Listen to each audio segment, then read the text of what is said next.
Namaste, and Laura here from Awakened and Autistic, and here's Nellie. He always seems to be in that spot when I make a video.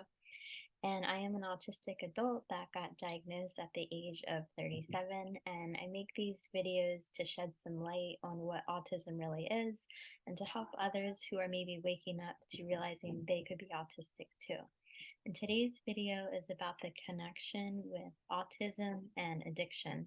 And I was just driving home, and for some reason that dropped in that I needed to share about that today. And I think a lot of you will relate to this, especially if you're autistic, and maybe if you're not autistic. Addiction is a huge topic.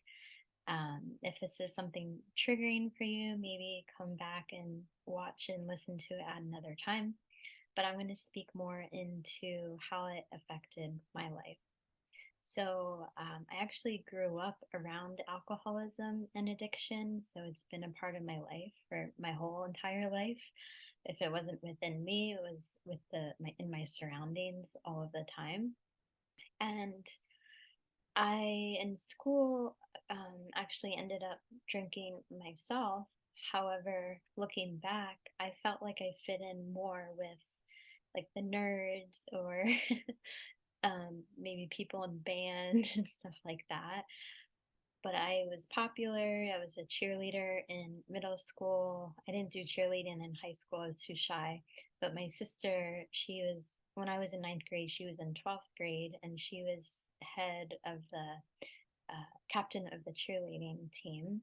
So everyone knew her. She was really popular. So then I went to a really small school. So then everyone knew me as, her sister. So anyhow, my sister would go to parties and stuff and sneak out and invite me, and I'd go. And at a young age, I started drinking. In ninth grade, I would drink beer, and I thought, oh, this stuff is like disgusting. Sometimes I would just like pour it out, I think.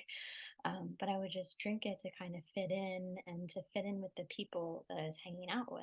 And these people weren't in alignment with my true self and my authentic self, but I didn't really know that self. I was just trying to be that chameleon because I just felt alone and different, and I would do anything to fit in. So I don't ever feel like I was an alcoholic, but my drinking increased towards the end of college. I dated someone for a really long time, my high school sweetheart. We were together for 9 years. And when he went away, that was really hard for me. That was a big change for me. I remember how upset I would get when he would go away to school. He went to school that was like 5 hours away.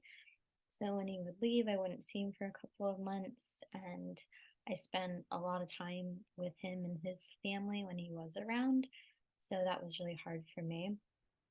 And I had some other addictions too. I had an addiction to shopping, an addiction to sugar, or just food in general, which is interesting because I'm like pretty small and petite. I'm like 5'1", and I don't know how much I weigh anymore, maybe 120 pounds.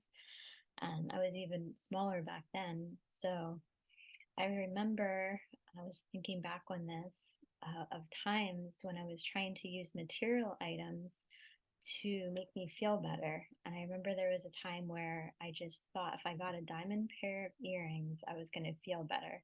And I specifically remember getting this like coupon and like going to the mall and was going to spend like $500 or $600 that I didn't have. I was going to put it on a credit card thinking that this was going to solve like the depression that I was feeling if I just had these diamond pair of earrings. So I went through that. I went through like getting different cell phones. I thought like having the coolest cell phone was going to make me feel better. I thought having all these nice clothes was going to make me feel better. And mind you, this was to cover up how I was feeling about being autistic and didn't know. All I knew was I wasn't feeling good inside, and I felt depressed and just not good about myself. So I was searching for outside things to make me feel better. I remember buying a whole case of those sour punch straws, I think they're called, those candy straws. They're like jelly and they're sour and they're just loaded with sugar. I remember eating like a whole case of those in like a short maybe in like a week. I think they were from in like bulk from like Sam's Club. And I also remember there was this pizza place by my boyfriend's house, and it was like the special pizza where like the cheese was on the bottom and the sauce was on the top, and it tasted so good that I literally could almost eat like a full pizza to myself, which amazes me now because I'm like, where did I even fit that? I don't know.